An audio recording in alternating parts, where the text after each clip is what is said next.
मित्रांनो, आपले बनून तयार ज्वारीचा थेपला। तर एक वेळेस तुमच्या बाळांसाठी पण ट्राय करून बघा। सकाळी सकाळी त्यांना नाश्त्याला देऊन बघा। एकदम साधं सिंपल पद्धतीची ही रेसिपी आहे ज्वारीचा थेपला। तर व्हिडिओ आवडला असेल तर एक लाईक एक कमेंट नक्कीच करा। तर मित्रांनो, आपण पुन्हा भेटलेलो आहे अजून एक छान रेसिपीला। तर रेसिपीचं नाव आहे ज्वारीचा थेपला।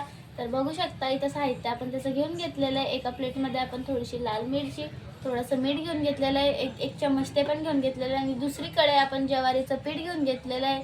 5 ते 6 चम्मच ज्वारीचं पीठ आपल्याला इथं लागणार आहे। आणि इथं छोट्या कटोरीत आपण दही घेऊन घेतलेली आहे। आणि दुसरीकडे अजून एक लहान कटोरीमध्ये आपण रवा घेऊन घेतलेला आहे। तर चला पुढची रेसिपी मी तुम्हाला दाखवते। मित्रांनो, आपल्याला या रेसिपीसाठी अजून काहीतरी लागणार आहे। तर इथंच आपण एका प्लेटमध्ये एकदम लहान कांदा घेतलेला आहे, तो पण एकदम बारीक कापून घेतलेला आहे। आणि दुसरीकडेच आपण 2 हिरव्या मिरच्या आहेत, ते पण आपण बारीक बारीक कापून घेतलेले आहे। चला आता आपण घेणार ज्वारीचं पीठ जे आपण चाळून घेतलेले आहे। आता आपण याच्यामध्ये घेणार आहे रवा। आणि आता आपण याच्यामध्ये टाकणार आहे खट्टा दही। बस आता आपण हे सर्व टाकून दिलेलं आहे। आता आपण याला फिरवून घेऊ मिक्सरमध्ये। आपण हे सर्व टाकून दिलेलं आहे। आणि ज्या कटोरीमध्ये आपण दही घेतलेली होती तेवढंच कटोरी आपल्याला याच्यामध्ये पाणी टाकायचं।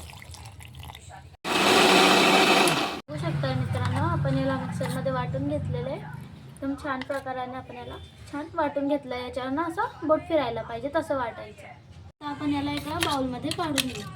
आता आपण याला काढून घेतलेलं आहे। आता आपल्याला ठेवायची याच्यावर प्लेट आणि याला ठेवायचं आपल्याला 15 मिनिटं झाकून। चला तर मित्रांनो, करायची आपल्याला सुरुवात आपल्या ज्वारीच्या थेपल्याची। तर इथं बघा आपण नॉनस्टिकच्या तव्यावर तेल घेऊन घेतलेलं आहे। आणि तेल पुरं आपण असं फिरवून घेतलेलं आहे। आता याला आपण थोडंसं गरम करू।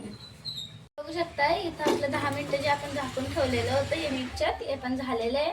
आता आपण करू ज्वारीचा थेपला। मित्रांनो, आपण याच्यामध्ये मीठ टाकून दिलेलं आहे। आता आपण याच्यावर टाकू थोडासा सोडा। त्या मित्रांनो, आपलं तेल झालेलं आहे इथं तव्यावर गरम। आता आपण टाकू आपलं मिक्सर याच्यावर आरामाने, जसं डोक्याचं बेटा टाकतं तसंच टाकायचं।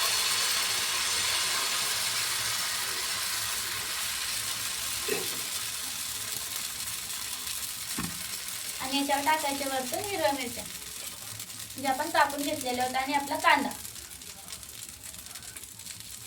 आपण टाकायची थोडीशी लाल मिरची। बघा आपण लाल मिरची घेऊन घेतलेली आहे, कारण मला तिखट खूप आवडतं आणि तिखटच जास्त खाते घरामध्ये, म्हणून याच्यावर आपण लास्टच्या पराठ्यावर मिरची जास्त घेतलेली आहे। तर बघू शकता मित्रांनो, किती छान प्रकारे याच्यामध्ये फिरतंय, बिलकुल काही चिपकत नाही, एकदम साधं सिंपल पद्धतीचं आहे।